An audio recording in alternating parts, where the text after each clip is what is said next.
नमो आदेश.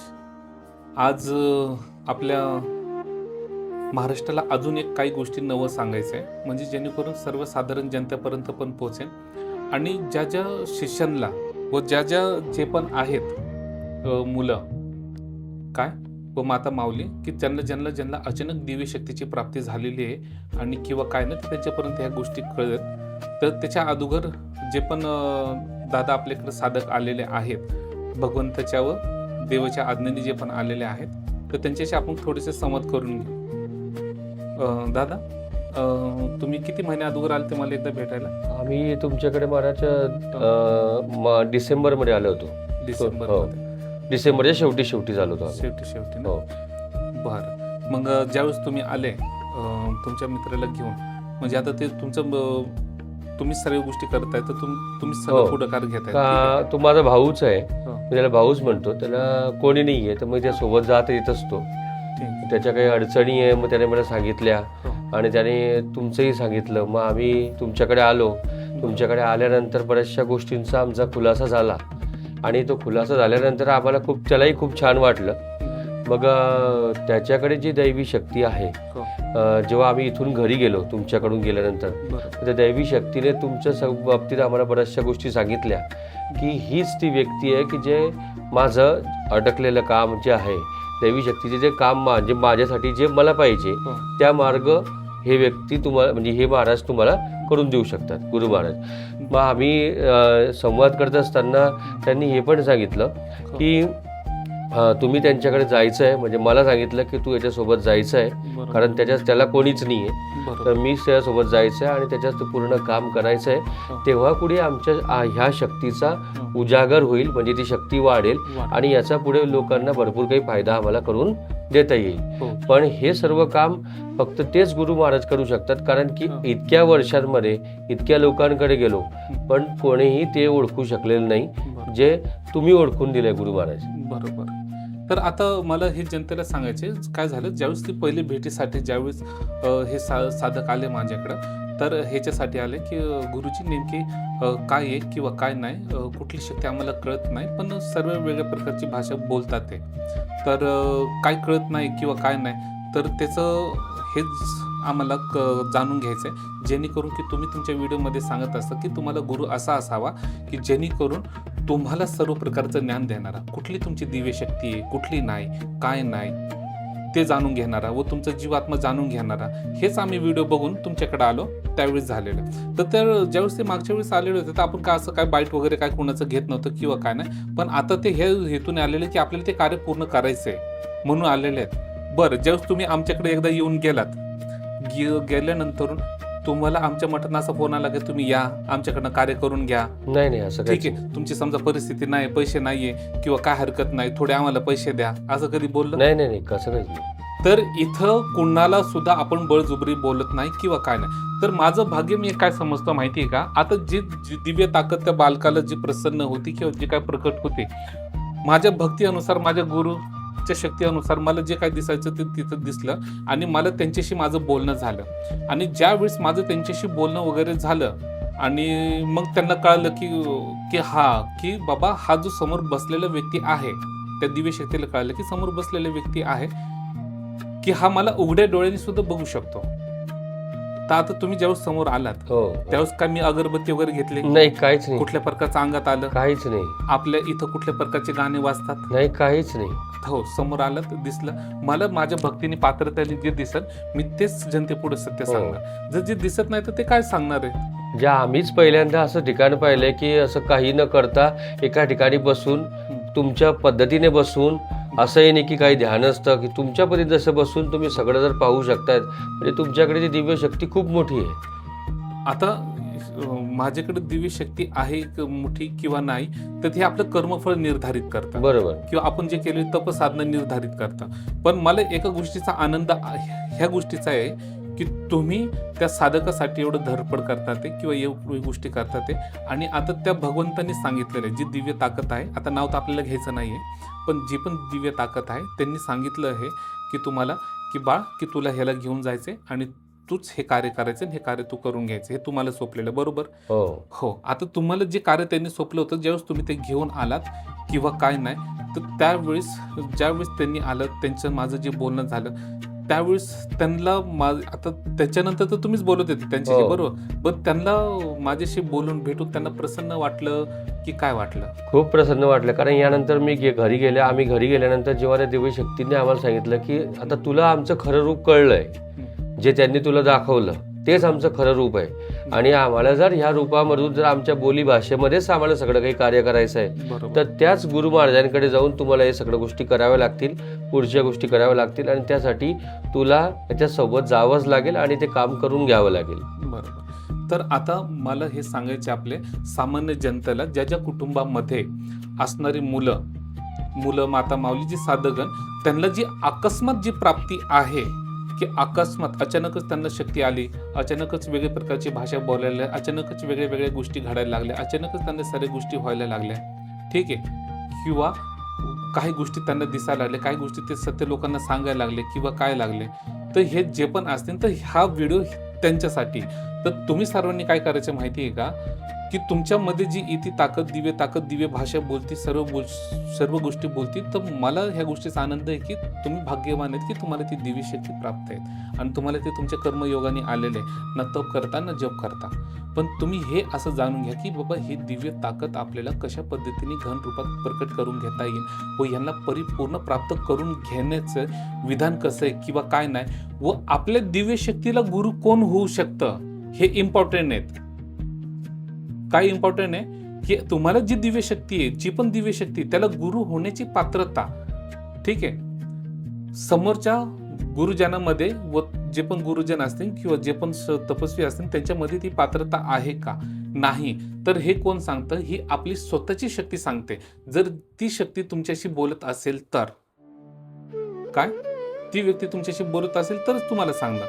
जर ती व्यक्ती तुमच्याशी बोलत नसेल, ते दिव्य ताकद, आणि फक्त येते दिव्य भाषा बोलते, जे काय कार्य करायचं तुम्ही करता, ते एखादं जे कार्य तुम्ही हातात घेतलेत, कुणाचं नीट करायचं, कुणाचं काय करायचं, तुम्हाला ते भूत भविष्य वर्तमान काळचं अगोदरच काही गोष्टीचं ज्ञान देतात, ते झलक दाखवतात, हे सर्व गोष्टी आहे.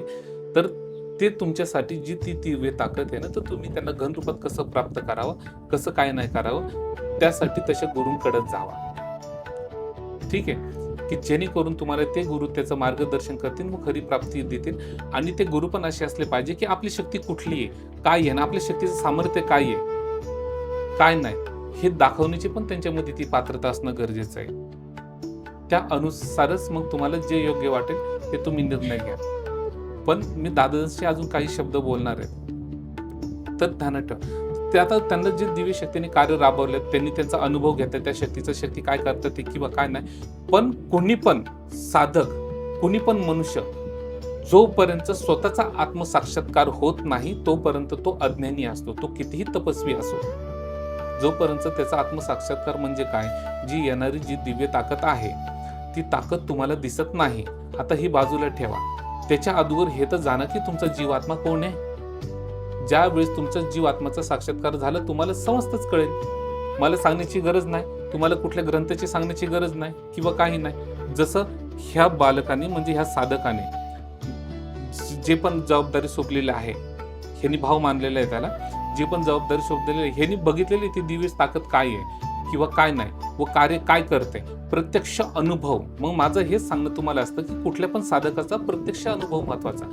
आता यांनी काय केलं की हा हुशार असल्यामुळे ह्यांनी हे विचारून घेतलं की बाबा ज्या गुरुजनांकडे गेलं किंवा काय केलं त्यांच्या पद्धतीनेच आता विचारून घेतलं, तर काय विचारून घेतलेलं परत एकदा विचारणार. मग तुम्ही कसं विचारपूस केलं त्यांना? मी त्यांना विचारलं, म्हणजे तुमच्याकडे येण्याच्या अगोदर पण मी त्यांना विचारलं होतं की आता आपण ज्यांच्याकडे चाललो आहे, बरोबर, ते खरोखर तुमचं काम होईल का. बरोबर. कारण की आतापर्यंत आम्ही बरेच लोकांना पाहिलं होतं, पण बरेच लोक हो हो म्हणतात, पण त्यांच्याकडे काहीच नसतं.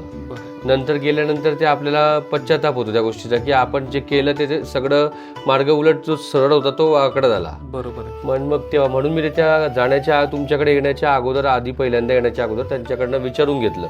मग ते बोलले की तुम्ही जा, आम्ही तुमच्या पाठीशी आहोत आणि आम्ही त्यांच्याशी बोलून आलोय, बरोबर, असं त्यांनी सांगितलं. म्हणजे त्यांनी तुमच्याशी संवाद केला असं त्यांनी सांगितलं.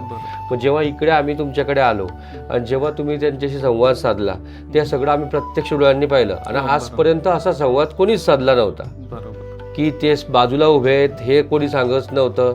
फक्त शक्ती यायची की तिच्या पद्धतीने तिचं काम सक्सेसफुलच होतं. बरोबर. पण तिला अधिकाधिक म्हणजे यशस्वी किंवा ताकद वाढवण्यासाठी ज्या काही गोष्टींची पूर्तता करायची आहे ती फक्त तुमच्या माध्यमातूनच होऊ शकते. हा, बरोबर आहे. तर आता मी काय स्वतःला श्रेष्ठ समजत नाही, पण मला भगवंतांनी जी पात्रता दिलेली आहे व सत्य कर्म धर्मानुसार मला जेवढं योगदान देता येईल व जसं त्या लेकराला घडवता येईल हे प्रॅक्टिकली तुम्ही स्वतः बघसाल आणि त्यानंतर तो स्वतःही सांगाल बरोबर. आणि त्यानंतर हे सर्व गोष्टी जनता समोरही जाईल.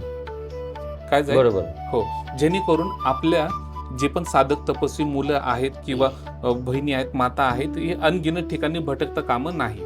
बरोबर की नाही? बरोबर. आता ह्याच्यामध्ये सर्वात महत्वाचं काय की ह्यांना त्या भगवंतांनी वगैरे सांगितलं किंवा काय गोष्टी सांगितलं तर हेच स्वतःचा अनुभव तुमच्यासाठी महत्वाचा असणं गरजेचं आहे जीवनात. काय जर आपल्याला समोरचे गुरुजन आहेत किंवा समजत नाहीयेत किंवा काय नाहीत तशा ठिकाणी वेळ व्हायला जातो, पैसा व्हायला जातो आणि असं तुम्हाला गुरु असणं गरजेचं आहे की जी तुमची ओरिजिनल दिव्य ताकद आहे तर तिलाच ती प्रकट करून देण्याची त्यांच्यामध्ये सामर्थ्य असणं गरजेचं आहे. नाहीतर तुमची दिव्य ताकद वेगळी, मग तुम्हाला देणार वेगळी शक्तीचे मंत्राचे जप, तुम्हाला देणार दुसऱ्या शक्तीचे मंत्राचे जप. ठीक आहे, मग त्याला काहीच महत्व नाही. तुमची जी ताकद आहे त्याचं जप विधान, त्याचंच विधान, सर्व गोष्टी, तीच जी ताकद आहे तेच मिळणं तुम्हाला गरजेचं आहे. त्या अनुसारच तुम्हाला पुढं सगळ्या गोष्टी उजागर करता येईल ना. आता लक्षात ठेवा की शरीरामध्ये संचार येते, ती दिव्य ताकद संचार येते किंवा काय होतंय, मग आता ती येते आणि जाते, मग ती येऊन गेल्यानंतर काय, जोपर्यंत ती आहे तोपर्यंत संरक्षण करणार आणि येऊन गेल्यानंतर मग कसं करणार. आणि जर आपण त्यांना बघू शकत नाही किंवा काय नाही तर आपण अजूनच भटकलो. त्याच्यामुळं सर्व साधकांना ज्यांना ज्यांना दिव्य शक्तीची अकस्मात जी प्राप्ती आहेत तर तुमच्यापर्यंत मला ह्या गोष्टी पोहोचवायच्यात. तुमचं जीवन, तुमचं आयुष्य, तुमची दिव्य शक्ती, तुम्हाला काय करायचंय काय नाही ते तुम्ही ठरवावं. का की माझ्याकडे येणारे कसे असतात की ते त्यांना जी दिव्य ताकद येत असते, दिव्य भाषा बोलत असतात, ते ठरून हेच आलेले असतात की मच्छिंद्रनाथ आहेत की नाथ आहेत किंवा काय आहेत. तुम्हाला पण असंच वाटलं ना? आम्हाला असंच वाटलं होतं. म्हणजे आधी ज्या लोकांकडे म्हणजे त्यांनी केलं होतं कार्य, तर कधी कधी मग ह्या देव म्हणत की हे नाथ आहेत आणि मग ही देवी आहे, ही ती देवी आहे, हे वीर आहे, हे मुंजे आहे, असं वाटत होतं आम्हाला. पण जेव्हा तुमच्याकडे आल्यानंतर, जेव्हा तुम्ही त्यांच्याशी प्रश्न केल्यानंतर त्या दिव्य शक्तीला, तेव्हा आम्हाला कळलं की हे खरं कोण आहेत. आणि त्यांनी सांगितलं की आम्ही खरे कोण आहे, कधीपासून आलो आहेत आणि कधीपासून मागे आहोत. आणि जेव्हा तुमच्याकडून आम्ही परत वापस घरी गेल्यानंतर जेव्हा परत त्यांच्याशी बोललो तर त्यांनी सांगितलं की तिथूनच कार्य आपलं सफल होणार आहे. आणि त्यांनी तेव्हाही सांगितलं की चैत्र महिनाच येईल. बरोबर. आम्ही त्यांच्या संवाद झालेला आहे आमचा, चैत्र महिनाच येईल. आणि जेव्हा तुम्ही पशुपतीनाथला तिकडे गेले होतात तेव्हा, बरोबर आहे, तेव्हाच त्यांनी आम्हाला सांगितलं की तुम्हाला ते चैत्र महिन्यातच बोलवतील. हो, तिकडं मोठं महायज्ञ वगैरे होतं तर ते केलं. तर त्याचे व्हिडिओ वगैरे आपल्याला आहेत पण आपण टाकले नाही. तो आपलं काय, आपण काय यूट्यूबवर चॅनलवाले वगैरे नाही म्हणून ते आपले वैदिक पूजा साधना असतात तर ते आपण टाकत नाही. पण आता इथून पुढे काय करणार आहे, जी पण साधना आहे सत्य लोकांपर्यंत पोहोचावं म्हणून फक्त आपण एक ओरिजिनल विधान मंत्र आपले देत नाही. का माहिती आहे का, यूट्यूबवरती आपले मंत्र विधान वगैरे का देत नाही माहिती आहे का, की आपल्याच मंत्राचा लोक गैरवापर करतील. खरं आहे ते काय, त्याच्यामुळे आपण देत नाहीये. नाही, ज्या प्रत्येकाने इथे येऊनच सगळ्या काही गोष्टी करायला पाहिजे. पण माझं हेच म्हणणं की कुठल्या पण व्यक्तीने ऑनलाईन काय गोष्टी करण्याच्या ऐवजी किंवा काय नाही तर समक्ष जो स्वतः बघून स्वतः अनुभव घेईन तो महत्वाचा आहे. ठीक, समक्ष भेटच. कारण की मलाही स्वतःला असं वाटत होतं की आतापर्यंत आपण इतके सगळे पाहिले, याच्या आता हे काय करू शकतील. पण जेव्हा मी तुमच्याकडे आलो तेव्हा माझा तो विचार बदलला.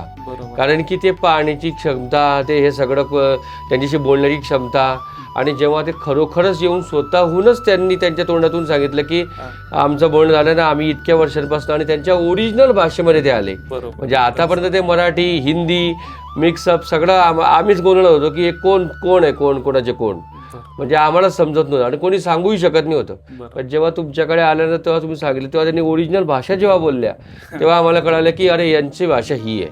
त्याच्यामुळे काय असतात माहिती, जे पण दिव्य ताकद असतात ना, आपल्या संगत जन्माला आलेले जे पण दिव्य ताकद असतात, आकस्मिक जे पण आलेले असतात, तर ते येण्याचा उद्देश काय असतं किंवा नाही हे कोण सांगू शकतं? एखादं तपस्वी साधक कोण सांगू बरोबर. शकतं? एखादं तपस्वी साधक जो त्यांना बघू शकतो. ठीक आहे. खरं आहे. आता माझं कसं असतं माहिती आहे का, तर लोक माझ्याकडे येणार आणखीनच असे असतात की ते येतात आणि ते घुमत बसतात. काय करतात? घुमत बसतात आणि ताकद असते बाजूला. बाजूला आता हा सांगतोय वेगळा आणि ती दिव्य ताकद सांगते वेगळे. वेगळं. काय मग त्याच्यामुळे मी काय बोलतो माहिती आहे का, मग ज्यावेळेस माझंच गुरूंच्या कृपेने भगवंताच्या कृपेने ज्यावेळेस त्या दिव्य शक्तीशी बोलणं ज्यावेळेस होतं त्यावेळेस त्यांचं बोलणं मी ऐकून घेतो. मग ह्याच्या अंगात जो येतोय ना, अंगातून ह्याच्या काय बोलतं ते ऐकवतो. मग मला बरं कुठं वाटतं किंवा सत्य कुठं वाटतं, ज्यावेळेस ही दिव्य ताकद जी उभं राहिली ती खरं बोलते जे माझ्या संघ आणि तेच ह्याच्या मुखातनं येते आणि बोलतंय तरच ते सत्य आहे. आणि हे जिकडं दिव्य ताकद छान बोलते आणि हे इकडं वेगळं बोलतंय, आरडून वरडून काही पण, ठीक आहे, काही पण बोलते. तर ह्यांना काय वाटतं माहिती आहे, ज्याच्या अंगात आलं की महाराजाला माझी ताकद कळालीच नाही. अरे बाबा, तू त्या ब्रह्मातनं निघ. बरं, खरं काय आहे. तुझ्याकडे जी येते ती झुळक आहे, ओरिजिनल ताकद राहिली बाजूला. मग झुळूक मध्ये तुला अंतर पाहिजे का प्रत्यक्ष मध्ये तुला प्रत्यक्ष करण पाहिजे? प्रत्यक्ष करणच पाहिजे. प्रत्यक्षच महत्वाचं आहे झुळूकला ना. काय झुळूक काय महत्वाचं आहे? झुळूक येते जाते, जाते. मग प्रत्यक्ष कोण आहे किंवा काय नाही. तर हे साधकांना व ज्यांना आकस्मिक प्राप्ती आहे त्यांना करणं गरजेचं आहे. त्याच्यामुळं की कर्मफळ पात्रता अनुसारच. आता कसं असतं माहिती आहे का, तर मनुष्य लोकांना हे पण कळत नाही की गुरु दीक्षा काय असते, गुरु शिष्य परंपरेचं काय कसं काय नाही. पण जे थोर लोक आहेत ज्यांना ज्ञान आहे त्यांना माहिती आहे. आता कसं होतं, मनुष्याला मनुष्य देह गुरु होऊ शकतं. बरोबर बरोबर बरोबर की नाही? बरोबर. मग दिव्य शक्तीला कसं काय मनुष्य गुरु होईल? नाही होईल का? नाही होणार. नाही होणार. मग दिव्य शक्तीला गुरु होण्यासाठी जो पण मनुष्य देह आहे त्यांनी त्याच्या भगवंताला प्राप्त केलेला आहे का, तरच तो गुरु होऊ शकतो. तरच तो गुरु होऊ शकतो. म्हणजे उदाहरणामध्ये जर कसं माहितीये का, जर एखाद्याला गुरु गोरक्षनाथाची प्राप्ती आहे, आता एखादा साधक आलाय गुरुकडं, त्याला गोरक्षनाथाची प्राप्ती आहे, पण समोर जो साधक बसलेला आहे त्याला खरंच नाथ प्रकट आहेत का, नाथांची प्राप्ती आहे का, तरच तो गोरक्षनाथवाल्याला गुरु होऊ शकतो. बरोबर आहे. समजलं की नाही? समजलं.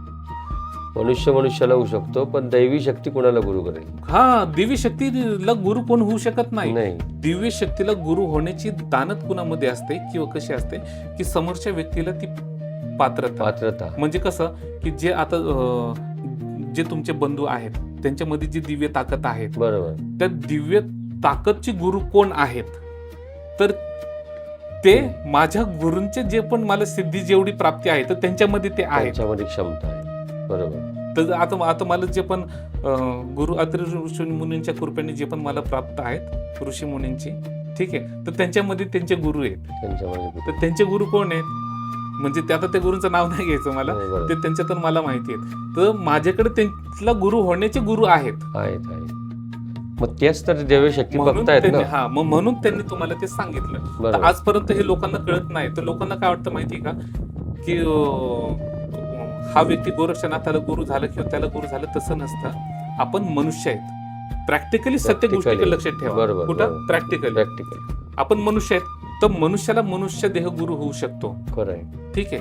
तसंच दिव्य शक्तीला दिव्य शक्ती गुरु कधी होते, ज्यावेळेस तुम्हाला ओरिजिनल तुम्ही गोरक्षनाथ प्राप्त केले, गोरक्षनाथांना प्रकट केले, गोरक्षनाथ येतात आहे, तर तुम्ही गहिनीनाथाला काय दीक्षा देऊ शकता. भरतरी नाथाची ज्याला सवरी आहे त्याला देऊ शकता, का की तुमच्याकडे गोरक्षनाथाची शक्ती आहे. मग ज्याच्याकडे मच्छिंद्रनाथांची शक्ती आहे, पण ती शक्ती कशी असावी माहितीये का, येऊन घुमत बसणारी नसावी. माझ्या अंदाजाने येऊन घुमत बसणारी नसावी. मला एक सांगा की नाथ कोण आहेत? तपस्वीत महा. समस्त देवी दैवत त्या नाथांच्या अधीन आहेत धर्माची स्थापना करण्यासाठी. म्हणून त्यांना धर्मगुरु मच्छिंद्रनाथ बोलतात. काय बोलतात? धर्मगुरु मच्छिंद्रनाथ. तर लोक आता खरे लोक ज्यांना प्राप्ती आहेत ते लोक त्याला धर्मगुरु मच्छिंद्रनाथ बोलतात. आता बाकीचे लोक बोलतात बडे बाबा बोलतात किंवा काय बोलतात. प्रत्येकाची ज्याच्या त्याच्या भक्ती अनुसार त्यांना बोलण्याची बघण्याची पात्रता. मला जसं ज्ञान मिळालं तसं मी त्यांना धर्मगुरु मच्छिंद्रनाथच बोलतोय. हो, त्यांनी धर्माची स्थापना करण्यात. हा, मग मी त्यांना धर्मगुरुच बोलणार, कारण की मला जसं नाही मिळालं तसं प्रॅक्टिकली गोष्टी हे खरी गोष्ट आहे ना, धर्माची स्थापना करण्यासाठी आले होते. हो, मग आता विचार करा की यांनी धर्माची स्थापना करण्यासाठी महाहट्ट योग तपबळा अनुसार काय केलं, महाहट्टयोग योग. तपोबळ अनुसार यांनी समस्त जिंकले. बरोबर. ठीक आहे. मग तशा नाथांना एखादा मनुष्य देह कसा गुरु होईल? नाही होऊ शकत. तर मनुष्य देह कोणता गुरु होईल की ज्यांनी तपचार्य करून दत्तगुरूंची प्राप्ती केलेली आहे व महादेवांची भक्तीने साधना करून त्यांना प्राप्त केलेलं आहे. तेच लोक बोलतात. आता एखादे लोक काय बोलतात माहितीये का, ठीक आहे मग तुला जर लय देव प्राप्त आहे ना, मग तुझा देव दाखव आम्हाला गण रूपात. काय आलं? देव दाखवा. हा बोलतात ना. तर तुला जर देव प्राप्त आहे ना घन रूपात, मग आम्हाला दाखव तू घन रूपात देव, तर आम्ही खरं मानू. अरे बाबा, तुझी जी ताकद आहे ती समोर तुझ्या प्रकट आहे तरी तुला दिसत नाही. आणि हे नाथ प्रकट झाले कसे दिसतील? दिसतील का?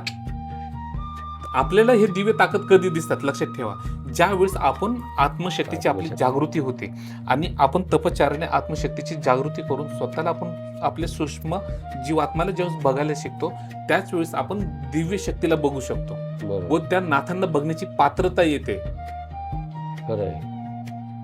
समजलं की नाही?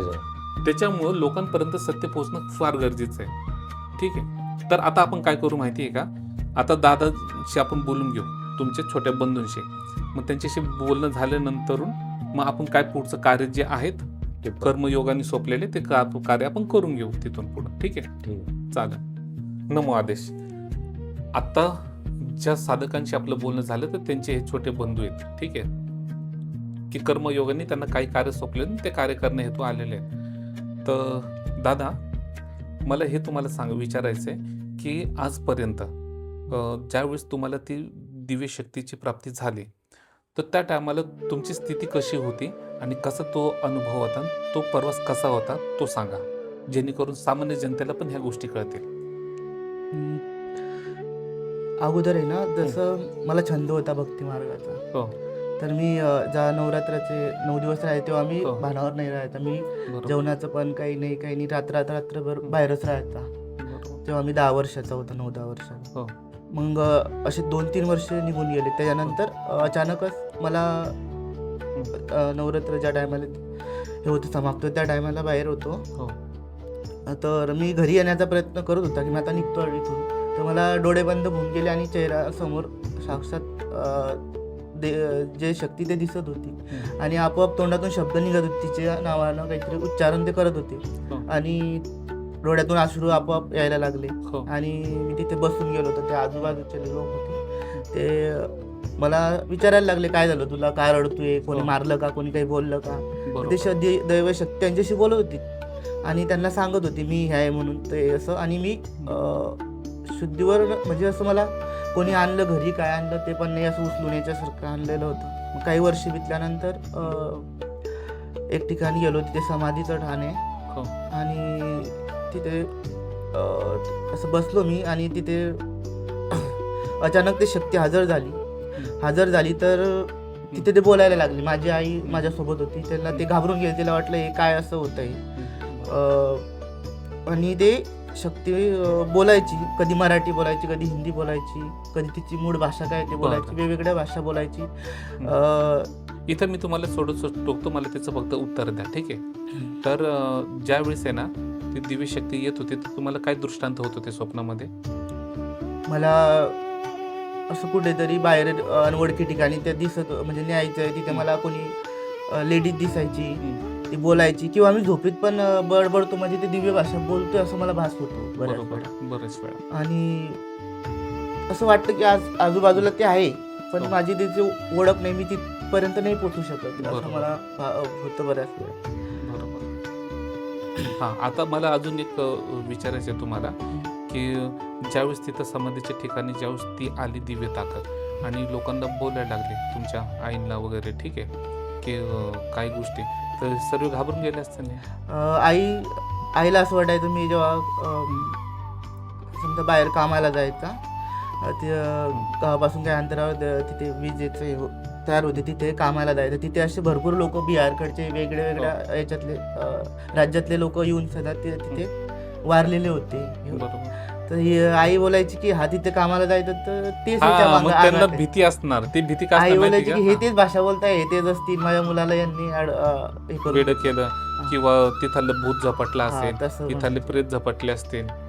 बाहेरचा ते दिव्य शक्ती हसायची तसं काही बोलल्यानंतर. हम्म. मग असेच काही वर्षे बितले. त्याच्यानंतर मग आम्ही भक्त म्हणजे एक लेडीजकडे गेलो. तिथे गेल्यानंतर त्यांनी मग हे शक्ती तिथे हजर झाली. ते बरोबर. बोलायची तर त्यांचाच वाद होऊन जायचा तिथे. हम्म. ती वेगळंच काही म्हणायची, मी असं नाही करणार, हे म्हणायचे नाही मी असं पद्धत माझा मार्ग आहे, मी अशा मार्गाने हे करीन. बरोबर. तर तिथून काही दिवस गेल्यानंतर आपोआपच तिथून जायची इच्छाच नाही व्हायची, असं झालं माझं. आता तशी यांची इच्छा का होत होती काय नाही, आता मी तुम्हाला सांगतो तर नीट ध्यानपूर्वक ऐका.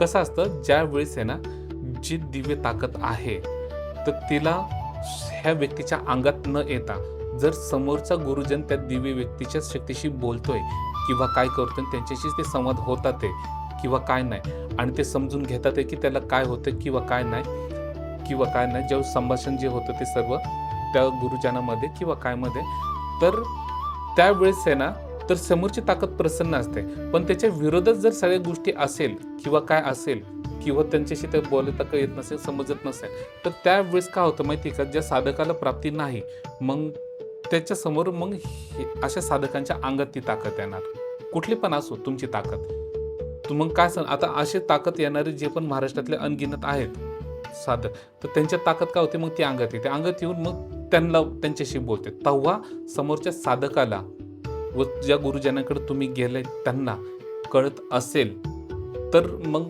काहीच उपयोग नाही तुमचा तिथं. का की ज्यावेळेस तुमच्या अंगात येतंय आणि मग ती ताकद बोलते तेव्हा कळतंय त्यांना.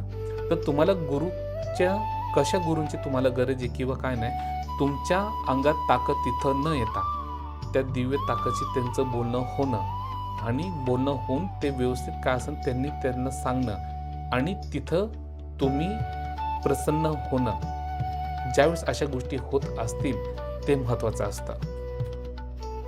ठीक आहे. त्यामुळे काय करते माहिती आहे का, जी पण आपली दिव्य ताकद असते, दिव्य शक्ती असते, तुम्ही अनेक ठिकाणी जाता किंवा काय करता तर ते गुरु पारखत असतात की समोरचा तांत्रिक जो आहे, जो गुरुजन आहे तांत्रिक, तो मला गुरु होण्याची त्यांच्यामध्ये पात्रता आहे का, त्यांनी तशी तपसाधना करून तशी शक्ती प्राप्त केलेले आहेत का जे मला गुरु होऊ शकतात, असं ते बघत असतात. मग ते कुणाच्या कुळामध्ये ज्यांना प्रकट झालेले कुळाचे कुळपुरुष असतील व कुळाची शक्ती असेल व कुळाचे दिव्य असेल किंवा दैवत असतील, ते हे गोष्ट तुम्ही लक्षात ठेवा. मग आता तुम्ही आता ज्यावेळेस आता इकडं भगवंताच्या तुमच्या शक्तीच्या आदेशानुसार आलेले आहेत तुम्ही, बरोबर ना, तर आता आपण इथून पुढचं कार्य करणार आहेत. ठीक आहे. तर आता हे कार्य करायच्या अगोदर साधारण जनतेला कळू द्या, आता तुम्हाला काही शरीराला वगैरे काही त्रास आहे का, कुठल्या प्रकारच्या वेदना होतात आहे का, होतं कधी हो काय काय त्रास होते ते पहिलं सांगा. आणि ज्यावेळेस मी तुमचं विधान सुरू करेल आणि विधान सुरू झाल्यानंतर तुम्हाला कसं वाटतंय हे तुम्ही जनतेपर्यंत पोहोचवसाल. ठीक आहे. तर तुम्हाला आता त्रास काय काय होतो, कधी शरीराचं असं वाटतं की खूप काही दुःख नाही मला असं वाटतं, कधी वाटतं की काही माझं म्हणजे असणं काही अर्थाचं नाही, मी जे प्रांजळ मनाने दुसऱ्यांचं काही भलं करायला तो कदाचित ते लोक पण कदाचित असं भीती वाटते की मी यांचं काही चुकीचं ना होऊन जाईल किंवा काही हे नाही होणार असं वाटतं. बरोबर. आता इथं परत तुम्हाला थोडंसं टोकतो मी.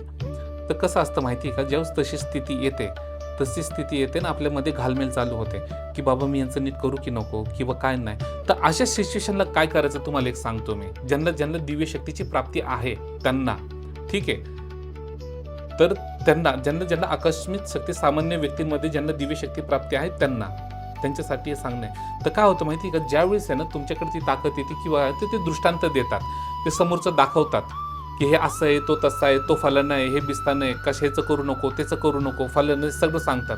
आणि आपल्याला इथपर्यंत ते दाखवतात की कुणाचा मृत्यू कसा होणार आहे किंवा कसा नाही व पुढं काय होणार आहे. तर त्यावेळेस काय करायचं, तुम्हाला जी दिव्य ताकद सर्व सत्य दाखवते, सत्य सांगते, पण समोरच्या सामान्य व्यक्तीला सांगायला जाऊ नका. काय भरलं तो व्यक्ती तिथून आता इथून जाऊन तिथं पुढे जरी तो मरणार आहे तरी त्याला सांगू नका. फक्त त्या ठिकाणी एवढंच गोष्टी करा त्याला की आज कुठं जाऊ नको, तू घरी जा, आराम कर, एवढं बोलून त्याला फक्त डायव्हर्ट करा आणि तो काळ जाऊ द्या. जर तुम्ही त्याला सांगितलंय तू तिथं जाऊ नको, तू मरणार आहेस, अरे तू तिथं जाऊ नको, हे करू नको, तू असं होईल, तिथं जाऊ नको, असं करू नको, तर तसं होईल, ज्यावेळेस तो सांगतो तर त्यावेळेस आपण काय करतो माहिती का, सामान्य मनुष्याची बुद्धी काय करते, हा काय मला सांगतो दीड शाना, हे येड्याचं कुठं ऐकायचं, हे असंच काय पण बरळत असतो, हा असंच काय पण काय गोष्टी करत असतो, हा असंच सदैव काय पण बोलत असतो.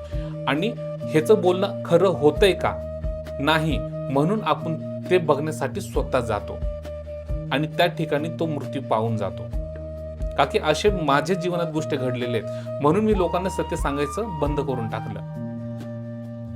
आणि मग काय होतं लक्षात ठेवा, मग आपण काय करतो की त्याचं तसं होणार आहे, त्याला तसं होणार, मग आपण त्याच्या भाऊला सांगायला जातो, बहिणी सांगायला जातो, नका ना अहो त्याला तिकडे पाठवू नका, असं होईल तसं होईल. आता तुम्ही आई बहिणीला कुणाला ते दुसऱ्या मित्राला सांगितलं आणि हा गेला, सेम तेच झालं, तिथं तीच घटना घडली. तर ही लोक काय बोलतात माहिती का नंतर तुम्हाला, हेनेच काहीतरी केलं असणार, ह्याच काहीतरी शिकून आला, हाच काहीतरी भुताळकीपणा शिकलेला आहे, हाच कुठंतरी चटकीनपणा शिकलेला आहे. काय पण तुम्ही त्या टायमाला भगवंताची देवाची भक्ती करत असताना ज्यावेळेस तुम्हाला भूताळा, चेटकीन म्हणा, काय काही पण म्हणा तुम्हाला नाव ठेवत असतील तर ह्याच्यासारखं दुःख नाही आपल्याला. म्हणून काय करायचं, तुम्हाला जी पण साधनेद्वारे मध्ये जी पण प्राप्ती होत असते, जे दिसत असतं, सामान्य व्यक्तीला कुणाला सांगू नका. का की सामान्य व्यक्ती कधी तुम्हाला समजून घेऊ शकणार नाही.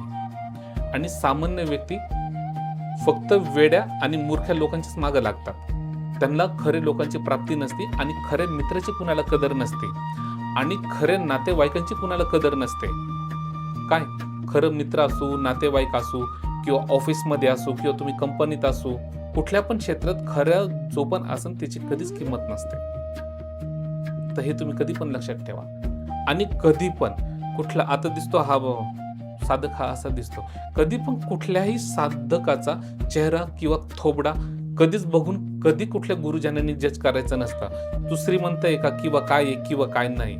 इथं फक्त ठरते, इथं फक्त कर्मफळ पात्रता ठरते. समजलं की नाही. आता कसं आहे, एका गुरुचं कर्तव्य काय असतं, आता हा साधक याला आता ह्याची ताकद काय, मला मार्गदर्शन करायचंय किंवा काय नाही, पण त्याच्या अगोदर मला ह्याला मार्ग देण्याच्या अगोदर एका गुरुचं कर्तव्य असतं की बाबा तू ह्या त्रासात आहे ना, पहिलं तू ह्या त्रासातनं मुक्त हो. काय हो, बरोबर की नाही. ह्याला जो त्रास होतोय पहिला हा ह्या त्रासातनं मुक्त झाला पाहिजे. तर आता हा अनगिनत ठिकाणी जाऊन आला किंवा काय आलं तर त्रास होण्याचं कारण काय किंवा काय नाही. ज्यावेळेस आपण अनगिनत ठिकाणी जातो तर काही काहींना शक्ती कळत नाही, तर काही काहींना वाटतं की बाहेरची भूत बाधा आहे, म्हणून लोक काय करतात, शरीरावरती बंधन टाकतात व बंधनचे मंत्राचे शरीरावरती प्रयोग करतात. मग ते शरीरावरती प्रयोग करतात, आपल्या डोक्यावरती प्रयोग करतात, आपल्या शरीरावरती, अंगावरती सर्व प्रयोग करतात.